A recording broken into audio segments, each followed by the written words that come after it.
So guys welcome back to my YouTube channel. Guys जैसा कि आप लोगों को पता होगा आज है तीज और मेरी मम्मी कर रही है तीज। तो गाइज आज हमारी लॉन्ग वीडियो पे बने रहना, हम आपको दिखाएंगे कि तीज कैसा होता है। ये देखिए गाइज मम्मी मेरी रेडी हुई है, कमेंट में ज़रूर बताइएगा कि कैसी लग रही है मम्मी। तो चलिए वीडियो को बिना देरी के करते हैं स्टार्ट। तो गाइज यहाँ पे फाइनली पूजा हो चुका है स्टार्ट, देख सकते हैं आप लोग।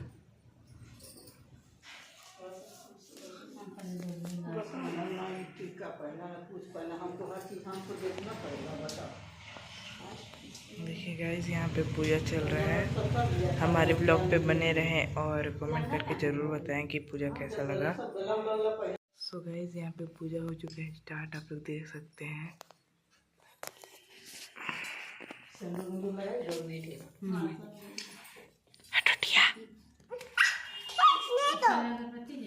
देख सकते हैं गाइस यहाँ पे पूजा हो रहा है।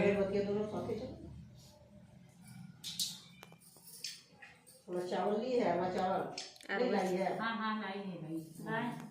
चावल जी की चावल और फूल। हाँ सर जी इस समय 8 बजे मार्केटिंग में जाते सर भी निकली थी। मैं बोल रही थी कहेंगे ना कि मैं बता दूँ अगरबत्ती जला नहीं ऐसे करो ना, रुको ना। एगो दिए भी चार जलाए भाभी तो एगो 8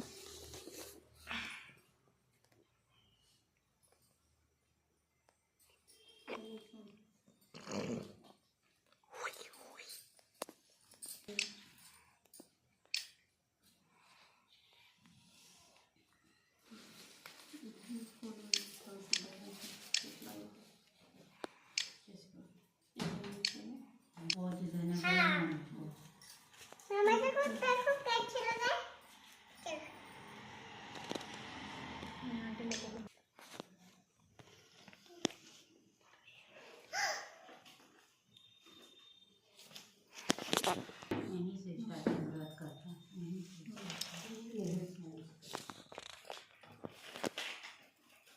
आओ बैठो लिया, कथा सुन लो। अब कथा हो रहा है। कथा सुने आप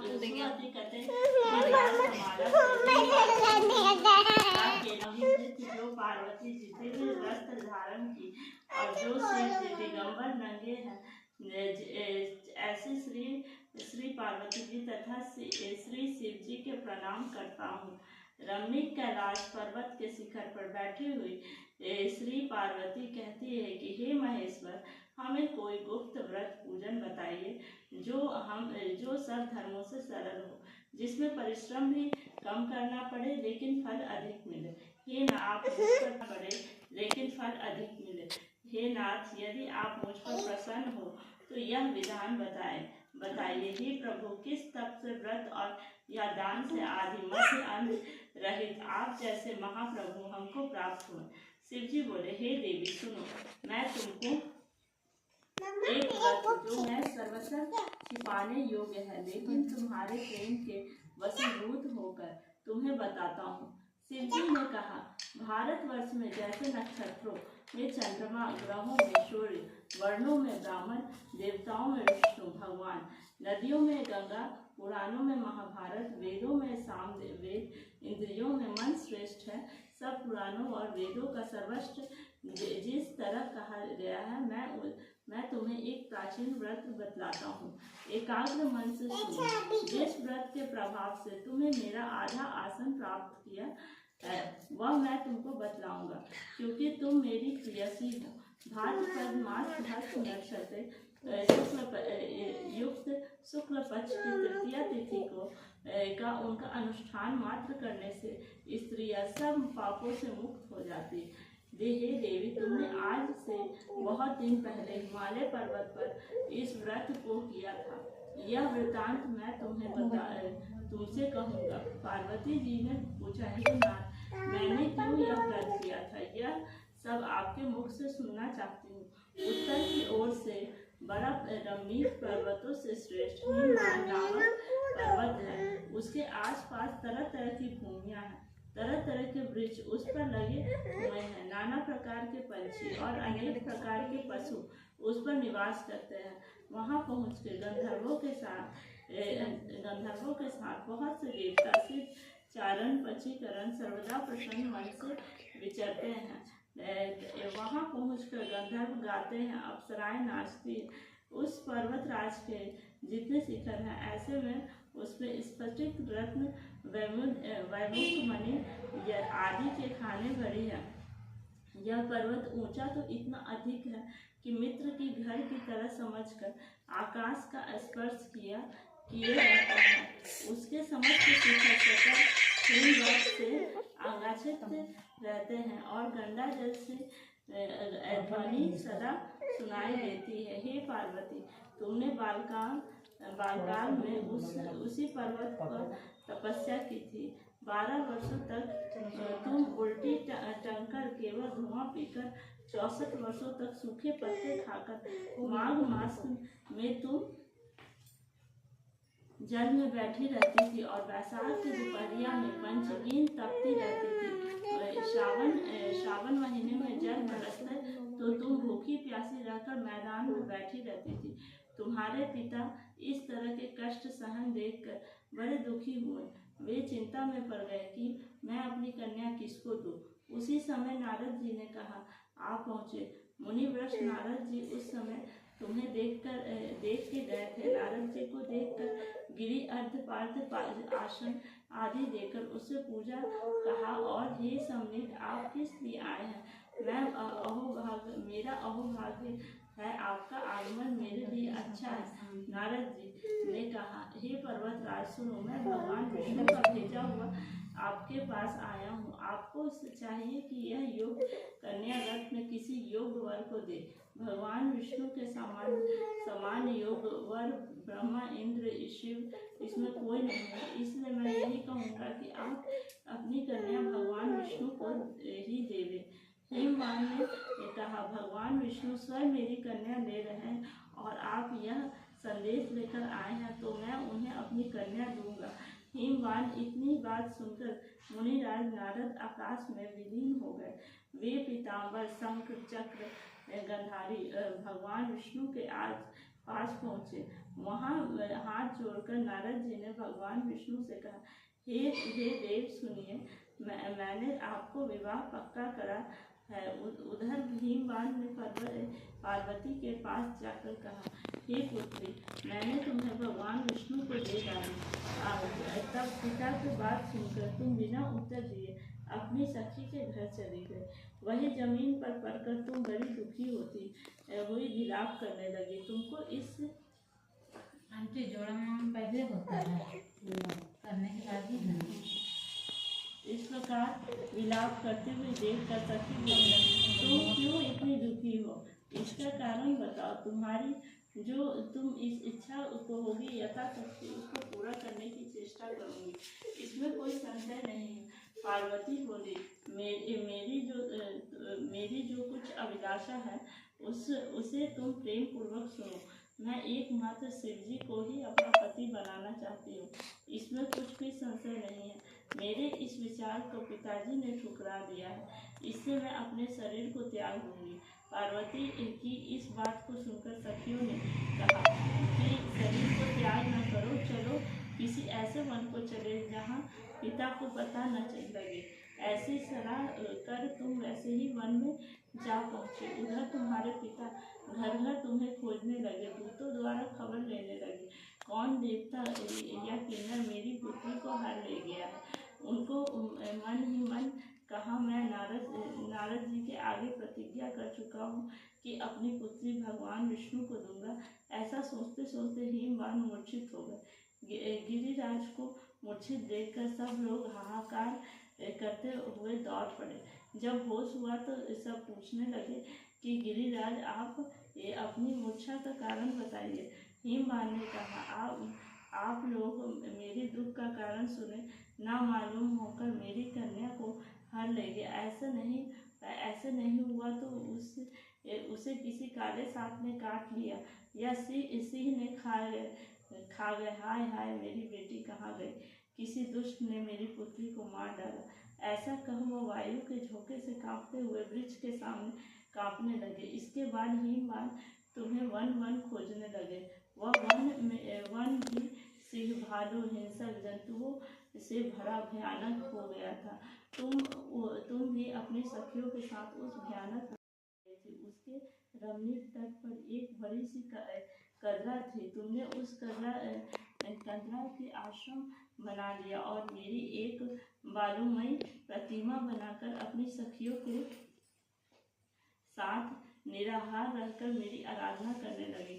जब भाद्रपद शुक्ल पक्ष की हस्तियुक्त तृतीया तिथि प्राप्त हुई तब तुमने मेरा विविध पूजन किया और रात भर जाग कर गीत बजाने मुझे प्रसन्न करने को बिताया। इस व्रत के प्रभाव से मेरा आश्रम डगमगा उठा, जिससे मैं तत्काल उस स्थान पर जा पहुंचा जहां तुम अपनी सखियों के साथ रहती थी।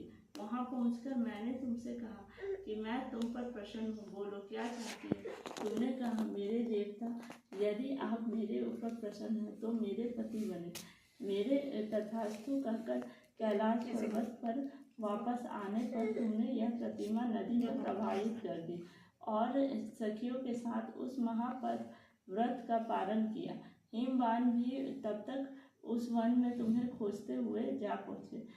चारों दिशाओं में तुम्हारी खोज करते करते वे व्याकुल हो चुके थे। इसलिए तुम्हारे आश्रम ने नदी के तट पर 2 कन्याओं को सोते हुए देखा। देखते ही उन्होंने तुम्हें छाती से लगा लिया और विलख कर रोने लगे। फिर पूछा, पुत्री, तुम सिंह, व्याघ्र आदि जंतुओं से भरे इन वन में क्यों आ पहुँची? पार्वती जी ने उत्तर दिया, हे पिताजी, मैं अपने आप एक शिव जी के हाथों सौंप दिया है। आपने मेरी बात टाल दी थी, इससे मैं यहाँ चली आई। हिमवान ने संतावना दी कि हे पुत्री, मैं तुम्हें इच्छा के विरुद्ध कुछ भी नहीं करूँगा। वे तुम्हें अपने साथ ले गए और मेरे साथ तुम्हारा विवाह कर दिया। इससे तुम मेरे अध्यासन आ पाया और तब से आज तक किसी के सामने मुझे यह व्रत प्रकट करने का अवसर नहीं प्राप्त हुआ। हे देवी, मैं तुम्हें बताता हूँ कि इस व्रत के हरतालिका नाम क्यों पड़ा। तुमको सखियों ने हर ले गई, इसीलिए हरतालिका नाम से। पार्वती जी ने कहा, हे प्रभु, आपने नाम तो बताया, अब इसकी विधि तो बता दे। इसका क्या पुण्य है, क्या फल है, यह व्रत कौन करे? और श्री शिव जी पार्वती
पार्वती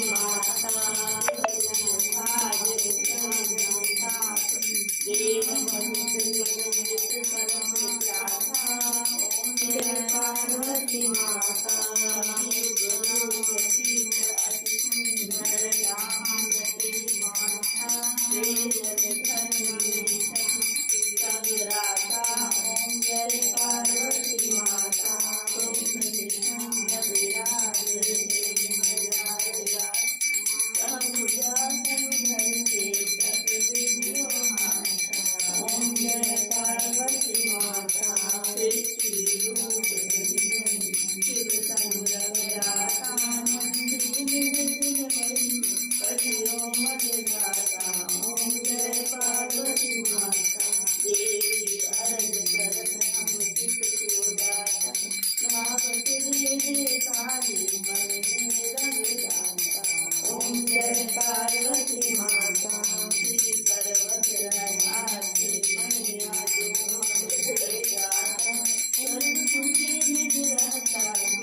देव पार्वती माता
फाइनली मम्मी का पूजा हो चुका है कंप्लीट और अभी हम जा रहे हैं घर। तो घर पहुंच के हम आपको बताते हैं क्या क्या हुआ, तो हमारे ब्लॉग बने रहेंगे। सो गाइस मिलते हैं नेक्स्ट वीडियो में। हम लोग का पूजा कंप्लीट हो चुका है तीज का। हेलो गाइस, कहाँ से सभी लोग देख रहे हैं वीडियो ज़रूर बताइएगा और मेरा मेकअप भी ज़रूर बताइएगा कैसा लग रहा है, ठीक है। सो गाइस बाय, मिलते हैं नेक्स्ट वीडियो में, तब तक के लिए बाय बाय।